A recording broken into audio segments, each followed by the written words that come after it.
It's not just Miracle-Gro, it's all these things. And so instead of having this, where you've got that single fungal hyphae, you have this, where the nematode can get into the tomato root. Because you've destroyed the bottom of the soil food web. And if you do that by using chemicals, well, what happens? Well, nitrogen-fixing bacteria, last I checked, they're not that fond of getting, destroyed by salt. You end up with these mycorrhizal fungi I'm about to talk about not forming their association.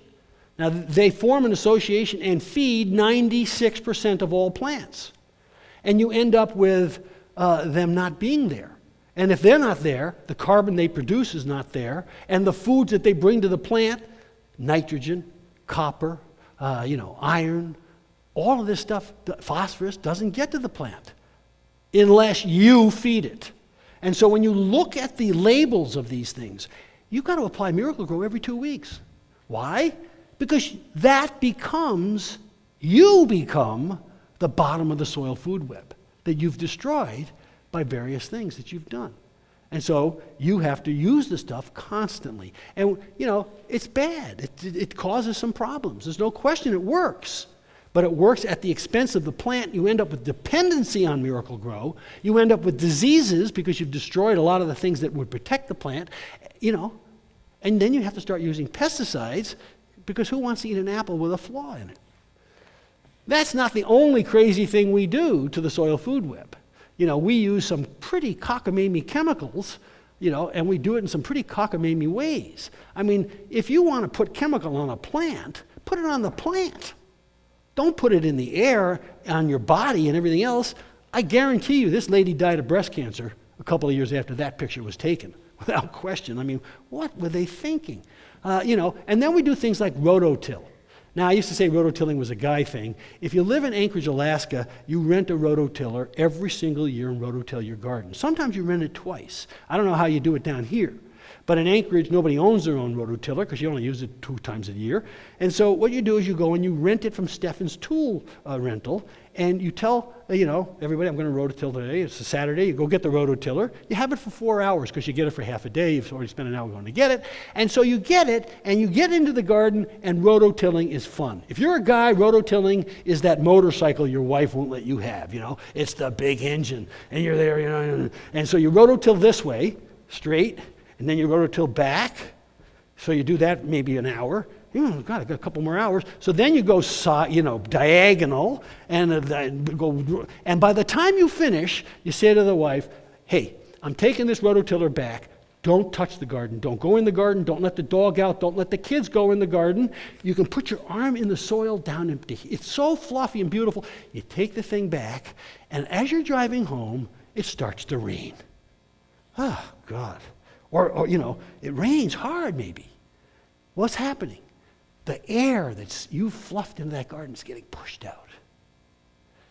The worms that you've cut in half, when you cut a worm in half with a rototiller, you don't get 2 worms. Unless you cut it on the 18th segment, you get 2 halves of a dead worm. The bacteria that's supposed to be here is down there. Those actinomycetes, which are supposed to be a little bit deeper, are now up on top. And the fungal network, that mycelium, which you threw out, is completely destroyed. But you've got a nice fluffy garden that you can plant in real easily. And you've been told you have to rototill. And so, everybody does. And farmers, if it's not rototilling, it's deep plowing. And everybody does it. It's crazy. Well, one of the reasons why everybody, and then you come home, and God forbid anybody's walked in the garden. You don't even want to walk in yourself. It's just so fluffy and beautiful, Now, the reason why we rototill is because of this guy. This is Jethro Tull. Actually, this isn't Jethro Tull, but the song is Jethro Tull, but let me see. That's Jethro Tull, right. And Jethro Tull was a lawyer like I. And he believed, like most people, he inherited a nice big piece of property. Unfortunately, I didn't. He believed, like most of the people in the day who were scientific, that in fact, plants ate soil. So why not just pulverize the hell out of it and make it easier for them to eat? And that's where rototilling came from.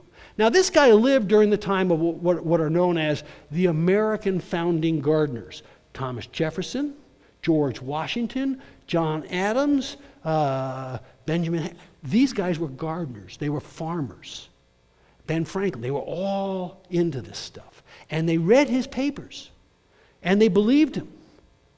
And it worked. When we rototilled here in the United States and broke up, what were we doing? We were breaking up old growth forests, fungally dominated, in order to be able to grow row crops, which require bacterially dominated soil. So it made a lot of sense, and it worked. We broke it all up. We returned the soil back into a bacterial, mishmash.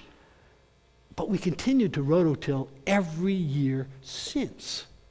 And in fact, it turns out you don't need to, because what happens is the soil begins to develop these anaerobic pockets. God forbid you should get some ice and snow in a place like Anchorage, Alaska. Whoosh, all the air squeezed out of the garden. And when you get anaerobic pockets, you get the production of alcohol. 1 part per million touching a root kills cells. Now, there are anaerobic pockets throughout your soil. And when you rototill, you get many, many, many, many more of them. And what happens? The bad guys, the opportunistic bad guys, take the opportunity and come forward. And one day you wake up after many years of gardening with no problems whatsoever to a terrible case of toilet paper flipperoporus. And you go, what the hell happened here? Where did this come from? Forget that you have a 16-year-old daughter. But anyway, you go, maybe to Lowe's or True Value or to, and you ask the genius there, the college graduate chemist, what do I use on my garden to get rid of toilet paper flipperoporus? Well, he doesn't know, so he asks the supervisor, and she doesn't know. You can find these places in these stores by yourself, blindfolded. You walk in, you can smell where they're located. And of course, you buy what you need, and then you read the label, suit up, and spray. Nobody ever does this. Most people never read the label. Most people don't realize that most of these labels require a razor blade, not to mention bifocals, where you open it up, so you can read the whole label.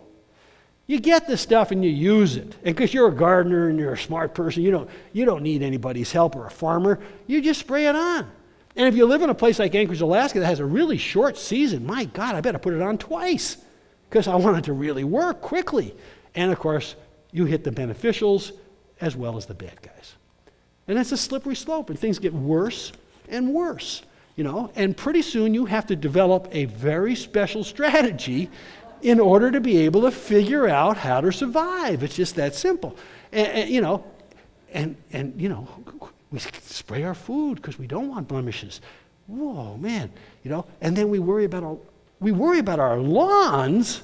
Incidentally, Google lawns, dogs, Long Island, some fascinating cancer stuff. But our lawns, come on. What about our kids and our school fields and everything? My goodness gracious. Now, I went to a different school. I went to Harvard, but this guy is Yale. I don't care. I still believe him, right? There's no question that these things are bad for kids, period. No question, no UN needed. Nobody needs to be told this. But we still can buy them.